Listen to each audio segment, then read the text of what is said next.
What is up, guys? Zach Ginn here, and in today's video, I'm gonna go over something that I've been getting so many comments and questions over, and this is the TRACED Act.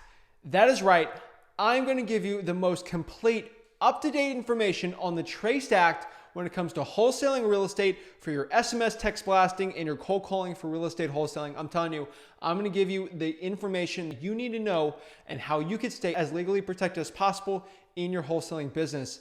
Again, guys, I am not a lawyer, CPA, financial advisor. This is not legal advice at all, but I can just tell you what wholesaling is gonna be looking like in the future with the TRACED Act and what you can do to become as successful as possible in real estate wholesaling with the TRACED Act. So before we get into it, before I actually share with you all this information, remember, you need to smash that like button and subscribe to get more free value from me. So let's get into it. The TRACED Act. So what is the TRACED Act? You guys might not know what the TRACED Act is, or maybe you're one of the people that had just DMing me like crazy. I'm getting so many questions about the TRACED Act. So the TRACED Act is basically the Telephone Robocall Abuse Criminal Enforcement and Deterrence Act. And this is basically a good thing. Now, before you go after me like, oh my gosh, Zach, this is going to change everything for real estate wholesaling, not really. And yes, there's going to be some changes with this, but with everything, there's of course going to be changes. So this isn't something that's going to destroy cold calling or SMS forever.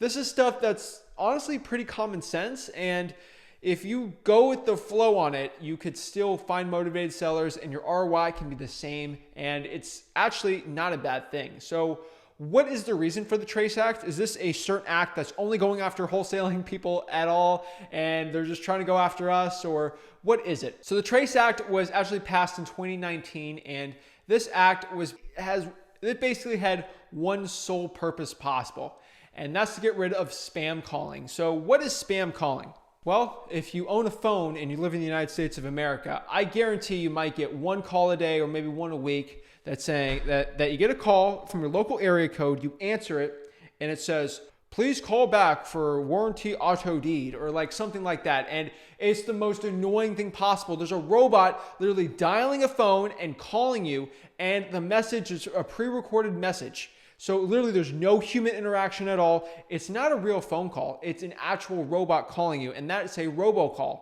And they're spam like crazy. I get like 3 or 4 of those a day. They are so annoying. I absolutely hate them. And those are the reasons why the TRACED Act is getting implemented.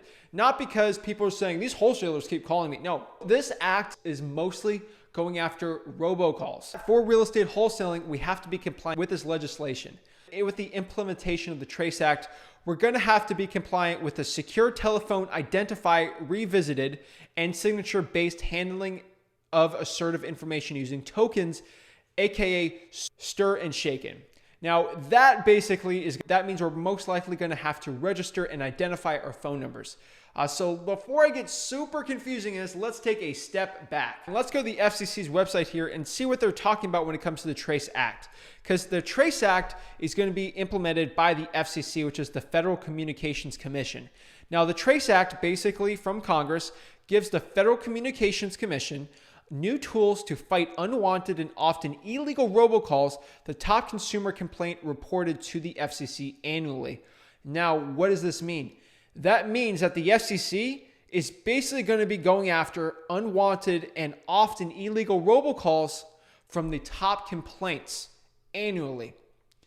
Do you think the FCC is getting complaints from you as the top one, or the ones that are super spam everywhere? If you're a lower level caller and you're not doing millions and millions of calls every single day, you're not going to be on the FCC's radar here. So again, I'm not a lawyer. You definitely have to do everything that's legally required by the government. I am not going to tell you not to. Everything that you have to do has to be compliant and legal. The FCC has worked hard to meet the TRACED Act's deadline to provide Americans with new protection against unwanted robocalls. Now, reading this, remember, what is the most common phrase being used here is robocalls. Robot calls. Wholesaling, when we're calling, we're not robots. We're actually humans. The point of the TRACED Act, which is, in my opinion, pretty common sense legislation, is they're trying to stop robocalling mostly. And robocalling is the issue here. We're not robocalling. So really, we're not huge, big targets at this. So there's definitely ways for us to keep doing what we're doing. Really here, if we go here, they're going after robocalls and texts, caller ID spoofing, call blocking, and one-ring phone scams. Caller ID spoofing is, this is actually kind of crazy that this is possible, but I can call you on your mother's phone number and pretend like I'm her, and it'll just say mom on your contacts. That's pretty scary, right? Someone could actually pretend to be your phone number on there. That's called caller ID spoofing. That's probably not really good. And people use that if they're in the Philippines, they can actually change their phone number to a personal one, and they don't have to buy any phone numbers. And you basically can hide the phone number there. They're getting rid of that. One-ring phone scams are the worst. That means they'll call you with one ring, you'll answer it, and they'll take it off and say, this person answers their phone, and they put them in a glossary there. So definitely good that a lot of these are the scam ones. This is the often illegal ones. And for something to be illegal, it has to be against the Telephone Communication Protections Act of 1991. And that's against auto dialing and things like that. Now, auto dialing using like a batch dialer is completely illegal. And they've actually shown in legislation that that is legal, and the type of calling using like a Zen call or a Mojo, that stuff is all legal because there's actually a human behind it. It's not a robot actually calling. And so now we know that, we can talk about the stir and shaken. So the stir and shaken caller identification framework basically will mean that they will have to verify that if your phone number is actually owned by you and you're not call spoofing or using a phone number that's not yours, you have to identify that this is our phone number and we're actually using it. This is a human calling it. Pretty smart. And really what the point of this is to make sure that it's actually a human calling and not a robot going after and making thousands of calls with that phone number right at once. You're calling one person at a time. So it's pretty good per phone number, more or less. That's how I've seen my research on this. So again, nobody knows exactly what's going to happen with this legislation. There's a lot of unknowns. Every single month they're implementing new parts about this. So this video could be old within 4 months, or it could be brand new within 4 months. And really, your local wholesaling guru probably doesn't know any more than me on this. So there's so many unknowns when it comes to wholesaling with this act. But the stir and shaken thing is really going to confirm that your phone number is actually yours and it's not a robot actually calling. So what it's going to do is trace your phones. Make sure that you're the actual person calling it. So it's going to trace your calls more.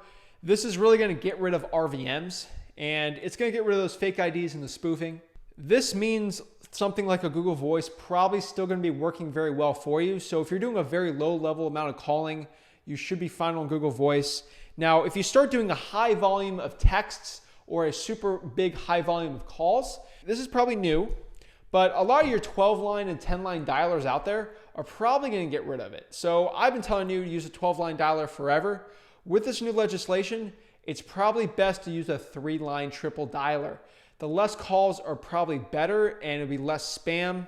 And if you're doing a lot of high volume, you're going to have to register your EIN and your business phone number with the phone numbers you're using, which you really don't want to be doing. So having more phone numbers will definitely help you out, and also having less volume.